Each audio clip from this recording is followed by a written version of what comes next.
যখনই কোনো বিষম পরিস্থিতির জন্য কাউকে দায়ী করার জন্য তোমার মন উদ্যত হবে, তাকে থামাও। বিচার করলেই দেখতে পাবে ওই পরিস্থিতির জন্য সবার আগে তুমিই দায়ী। ভগবান শ্রীকৃষ্ণ বলেছেন, আত্মাইব রিপুরাত্মানা, অর্থাৎ তোমার মনই তোমার শত্রু। কে বলেছে তোমার শত্রু বাইরে?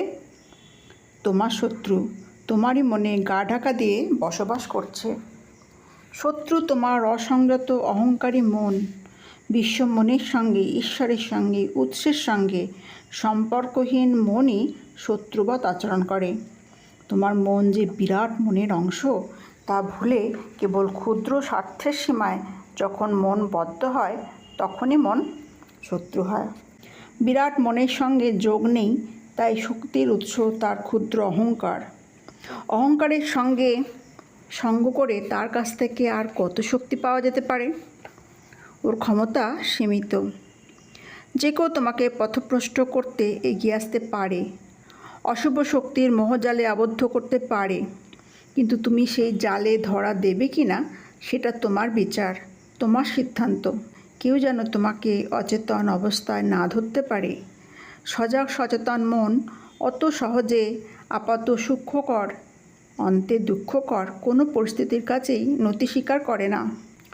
দেখা, শোনা, চলা ফেরা সব দৈনন্দিন কর্মের মধ্যেই প্রকৃত দ্রষ্টার, শ্রোতার অস্তিত্বকে না ভুললেই তুমি জাগ্রত চেতনায় আছো। এটি অভ্যাস সাপেক্ষ। চলার সময় অচেতনভাবে যন্ত্রবৎ চলতে পারো। আবার কে চলছে? শরীর। ওই ভাব নিয়ে চলরূপ কর্মকে দেখলে দেখবে তোমার শরীরটা চলছে, তুমি জানছো মাত্র। এই মুহূর্তে পররূপ কর্ম হচ্ছে। সচেতনভাবে পড়লে বুঝবে পড়া হচ্ছে, তুমি কেবল জানছো। এই প্রকৃত জ্ঞাতার খেয়ালটা থাকে না বলেই জ্ঞান না হয়ে অজ্ঞানের সঙ্গেই সূক্ষ্মতা হয়। চেষ্টা করতে হবে আত্মবিস্মৃত না হয়ে তুমি যে শরীর নও, মন নও, এইসব কিছুর থেকে স্বতন্ত্র সাক্ষী দ্রষ্টা, সেটাকে স্মরণ রাখার অভ্যাস করতে হবে। ওটাই জেগে থাকার চেষ্টা, জাগ্রত চেতনা, অর্থাৎ যিনি তোমারই হৃদয়ে নিত্য জাগ্রত, তার সঙ্গে মনটাকে যুক্ত রাখো। জানবে এই জগতের এক অলঙ্ঘনীয় নিয়ম আছে, তুমি যা দেবে তাই ফিরে পাবে, যা দাও তাই পাও।